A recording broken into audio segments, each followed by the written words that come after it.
Good afternoon. You are thick-skulled. Nothing goes into your brain. You are thick-skulled. That's an insult. Okay? So let me praise you all by saying you are all thin-skulled. So there is a lot of information going through your brain through your thin skulls. So today allow me to put a bit of information into your head and a very big and important message, which is if you do not have a helmet, do not ride. Before I start, I want you to look at a certain graph. This is a graph of motorcycle fatalities in the state of New York. It shows a gradual decline till 97. And then a sudden increase in the number of deaths. So many people dying. So the number of deaths increasing is very worrisome. Think about it. I'll come back to it after 2 minutes. What caused so many people to start dying after 97? That too in a developed country like the United States. Now let's get back to talking about the thin skulls. According to a study, the average thinness of a skull, or rather thickness, is 6.7 millimeters. That's not even a centimeter. It's so easy to break it. A skull, our head, is like an egg. It protects something very fragile, our brain, without which we cannot live. We cannot live. Although time to time I say you are brainless, we still live. But that's just jokes apart. It takes hardly 15 pounds of force that's going at 10 feet per second to completely crush our skulls. A motorcyclist going at 55 kilometers per hour will experience a force 4 times that greater than that, if he collides. So imagine the little amount of force, just the little amount of force that is required to damage your brain.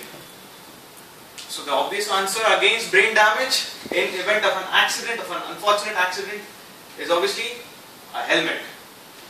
The origin of helmet was very tragic. It started with the loss of a very historical figure, that of T.E. Lawrence, better known as Lawrence of Arabia.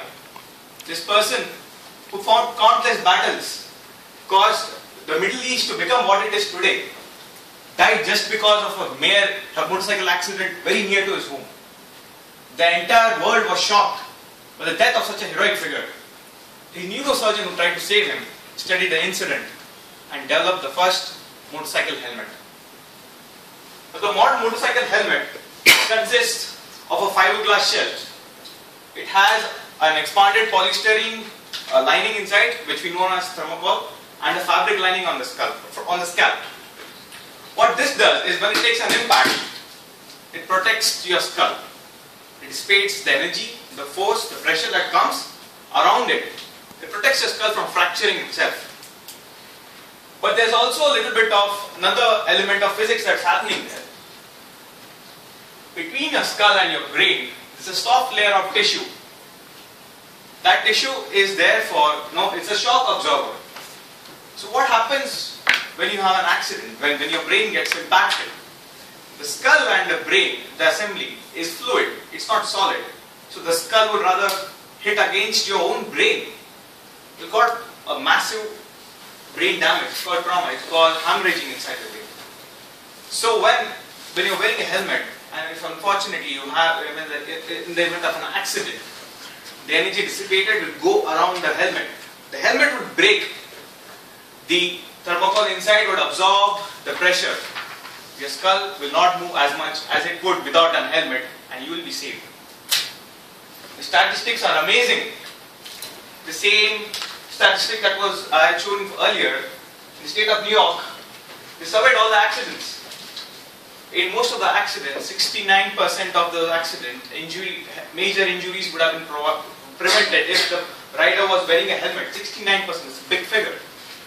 And in that, of all the causes of deaths, 42% of deaths would have been avoided by simply wearing a helmet. So let me come back to this chart. What happened in 1997? 1960, the government of US declared helmets compulsory in 40 states.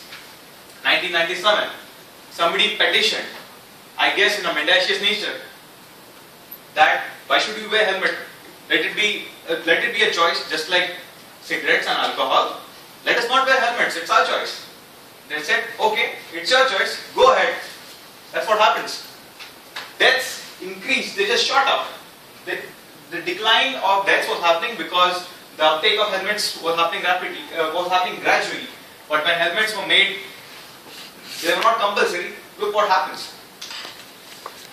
With statistics gathered by Steelbird, the very manufacturer of this helmet, showed there's an uptake. There's almost an increase, 25% increase in deaths from 2009 to 2010 in India itself. So they had put forth a suggestion to the government of India that you need to check the amount of spurious helmets entering the market. I will come to that later at the end of the slide deck. How many of us here have been caught by the traffic police for not wearing a helmet? Quite a few. Come on, don't be shy. It's the law, we all know it. The Central Government Motor Vehicles Act of 1988 says that everybody should wear a helmet, including a pillion, excluding gentlemen from the Sikh religion. They are excluded from wearing helmet. But we all know it. Still we take the risk on our lives. The families, when we go on our bikes, like this, wearing a scarf does not make any difference. If you are going to take a family, as this gentleman is doing, you are endangering them as well as yourself. There's simply no excuse for not wearing a helmet. So, I did a simple survey amongst us, a very relevant survey. I did not even share the survey with people outside this club, except for my own teammates because they were on beta testers. So there were only very good response, 38 respondents. I had to pay them chocolates to respond. 10 basic questions, and there are two very important points that I gathered from this survey. It's very heartening to see most of us, 95% of us think helmets are necessary. But here's what I didn't like. Most of us go with pillions, but own just one helmet. That is bad. You need to have at least 2 helmets to protect yourself. I want to take back a few instructions that I can tell you. Please buy ISM mark only helmets. Get clear visors. Do not reuse. Once you have an accident, the safety is compromised. Full face, proper shape will help you better.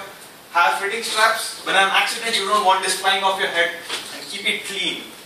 Spiders will cause accidents and hit other ones. I hope you take back this important lesson. Over to you, Toastmasters.